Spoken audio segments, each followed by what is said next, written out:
Hi students! This presentation will explain to you how to write a basic analysis.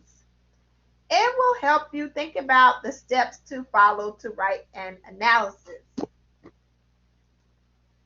So this is the example text that we're going to use for this presentation. It is the poem Sympathy by Paul Laurence Dunbar. If you want to find the full text or the full poem, you have to go to Google and type it in and you will find the full text. So an obvious question is, what is analysis? The general definition of analysis is you're trying to examine how a small aspect of the text relates to the overall main idea of the text. Okay? That's what it is. You're trying to find the hidden meaning, not the literal dictionary meaning. Okay? Another way to look at it is think about it like this. How does a small little teeny tiny puzzle piece, how does it fit or how does it work to complete the overall picture of the puzzle? That's pretty much what you're trying to do. So look at this example. Um, in Edgar Allan Poe's The Raven, symbols are used to show the dark mood. What is the small aspect of the text? The small aspect of the text are symbols. And the overall main idea of the text is the dark mood. So you're trying to figure out how do symbols work in the text to show the overall dark mood. So it's important to know what a symbol is. So for example is something, an idea, it could be a color, a number that stands for something else. Okay, so writers use symbols to make their ideas more interesting and complex. So if somebody comes to you and somebody tells you you are as wise as an owl, okay, what is the symbol in the statement above? The symbol is an owl, and what that person is trying to tell you is that person is trying to say to you that you are very wise and smart. Okay. Now you're probably wondering why couldn't the person just say you are wise? Well, because that's boring. And the whole point of analysis is to write in such a way that the reader comprehends the main idea of the text. Okay. Now, let's think about the symbol of an owl. So, an owl has very huge eyes, so they see everything. So, wise people are always watching and observing. Okay. So, you can compare, you can see how a wise person or a smart person is compared to an owl. Okay. That's one symbolic way. And then owls can rotate their necks 270 degrees, so they see everything. And technically wise people are supposed to see everything. They're very observant about their surroundings. They learn a lot. They know a lot. Also, owls are brown in color, and brown is associated with the earth. Earth people are usually plain and humble. The wise people are usually humble, so they learn a lot from other people. Okay, so take a look at this song excerpt called America the Beautiful. Okay, let's look at this and let's pick out the symbols. Let's identify these symbols. So you have the sky, you have amber, you have green, you have purple mountains. Okay, now think about this. How do these symbols represent America? That's the question you have to ask yourself. How do these symbols represent America? Well, if you think about it, um, a grain is literally a seed, but in a symbolic way, grains grow in bunches, which represent fertility. And a lot of people feel that America is a very fertile country. It's a land of plenty. And also, grains are yellow in color, and yellow represents optimism and happiness. So people come to America for fortune. They come for to have a more abundant life. They come for their dreams to come true. So that's why the song says for amber waves of grain. All right. So America represents the land of plenty to a lot of people.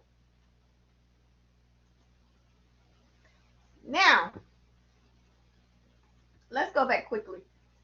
You probably are wondering, well, how do I know these are symbols? Remember, they're symbols: sky, amber, grain, purple mountain. These are symbols. How do I know? Because they represent more than the literal meaning. They represent more than themselves. Okay, they represent something else. Like I just said, a grain is more than a seed. It can be a symbolic representation of America. Now, thus far, we've covered general information about analysis, but what about the first steps? What do you need to know to start your analysis? Well, the first step to analysis is to read. Read every single thing. Read your text. Read, guys, read. So here, read. Okay, I'm going to even highlight this. Read. Read. You should have a highlighter, a pencil in your hand as you read. You're going to read for comprehension. Read for comprehension. Make sure anything you don't understand, put a star by it, notate it.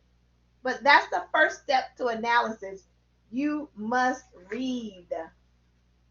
Now, here's an example of an annotated text. A student has looked at this text and they have read for reading for better comprehension. How do I know? Because they've taken really good notes. Okay? And again, I'll emphasize this. Read, read, read. Next, after you've read the text, start formulating your thesis or use the assigned thesis. Okay? Like I mentioned earlier, an analytical thesis is formatted in such a way that it's going to show how the small aspect of the text relates to the overall main idea of the text. Okay? As stated earlier, we'll use the poem Sympathy for the presentation. And here's the thesis. In sympathy, symbols are used to express the narrator's desire to be free. So what's the small aspect of the text? The small aspect are symbols. And what's the overall main idea of the text? The desire to be free. So we're going to look in the text and we're going to identify symbols and how they're used to express the narrator's desire to be free. Okay, that means that you will need to find symbols that reflect your definition of freedom. And you have to ask yourself this question. Is freedom a negative or positive thing? If freedom is a positive idea to you, find symbols that actually reflect positivity. In order to prove your thesis, you need quotes or what we call evidence, okay, from the text.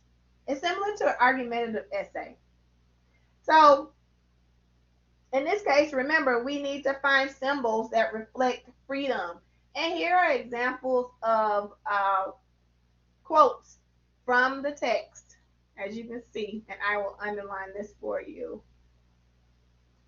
Okay, here's a quote. And here is another quote, as you can see. And we're going to identify symbols here. We're going to identify symbols. So I see a symbol. Sun can be a symbol. Slope can be a symbol. The wind can be a symbol. Grass can be a symbol. Okay. Now, at this point, a lot of you are probably thinking, I still don't know how to identify symbols or even know what they mean. That's why you have to find a source to help you interpret your symbols. This is very, very, very important. You have to find a source that helps you interpret your symbols. some really good sources and some steps that you can follow is go to Google and type in this symbols in literature. Access 1102 LibGuides. View the Galileo tab. View master plots, Bloom's literature or ProQuest literature, or a dictionary of literary symbols. And use your analytical chart to help you visually see the analysis. Okay. Here's an example, an excerpt from the Dictionary of Literary Symbols.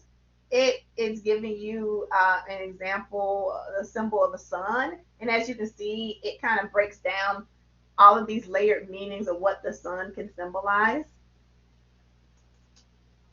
Okay, here's an analytical. Here is the analytical chart. And it's important that you use your analytical chart because it prompts you to examine the symbols. So again, our thesis is symbols are used to express the narrator's desire to be free. So the way you use this chart, first of all, you write your symbol, what symbols that you feel represents freedom. So here's the sun. You write sun right here. Okay. Here's the sun. You write sun right there. Now, how many numbers are associated with this item? There's one sun. How does that represent freedom? Well, when you're one or you're single, you're not hindered by anybody. So you're free to roam around. You're free to do whatever you want to do. So the number one represents freedom in that way. And what about the colors? Okay, how are the colors significant? Well, usually the sun is yellow, and yellow usually represents optimism and happiness. And usually free people are very happy. Okay. And then find a picture of item that you can pay attention to. So here's a picture of the sun. It's important to go to Google Images. Don't draw stick figures because you're not going to be able to really visually see anything that way. Go to Google Images and find an image of the symbol you are examining. So, and this will help you. This is important because it'll help you visually see your symbol, and you can extract a lot more analysis from a symbol when you can visually see it, and then put it all together. Okay, right here, put it all together. And how does all of that represent freedom? So here is an analysis in paragraph form. Here it is. As you can see here, and I'll underline this for you. As you can see here, the symbols are used to express, you have your topic sentence, which is here. Okay, it starts here. Symbols are used to express the narrator's desire to be free. It's right there. Next comes your quote. Okay, and then from your quote, you will see the analysis. And I'm not going to read all of this because you can just look at it and see it yourself. But that's the format of your analytical paragraph. Of course, you'll have your introduction, your thesis, and then here your body paragraphs. You have your topic sentence, your quote, which is your evidence. You're going to pull something, a word, or your symbols from the quote, and you're going to see how do these represent, in this case, freedom. And you're going to reflect, everything's going to go back to your thesis, okay, because you're proving your thesis. And again, here it is. Look at the layout of the paragraph, and you can just see how you need to format your paragraph. Topic sentence, your quote, and then here your analysis. Okay. And lastly, here's some extra practice. What's the meaning of this statement? Your love is like a red, red rose. What is the deeper meaning? Well, the first thing you want to do is identify the symbols. Okay, again, identify the symbols. Okay, I'll give you a hint. This is a symbol, color red. That can be a symbol. Okay.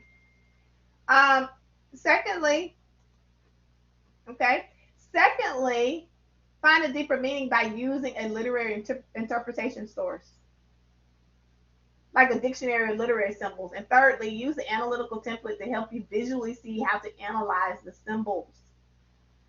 Don't forget to view the model essay on Blackboard because the model essay will give you, it's a student's essay and it will show you how you need to structure your essay, and it will kind of help you determine if you're going in the right direction. And lastly, guys, don't forget about this.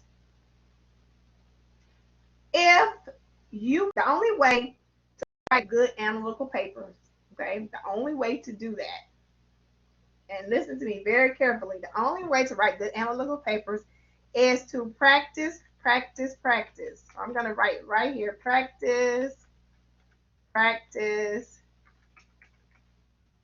practice.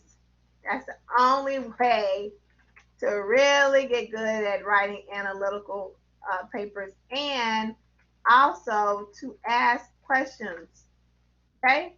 Practice, practice, practice, practice. Follow all of the steps that I've shown you in this presentation and just ask questions. And you will end up writing really good analytical papers. Okay? Thank you so much.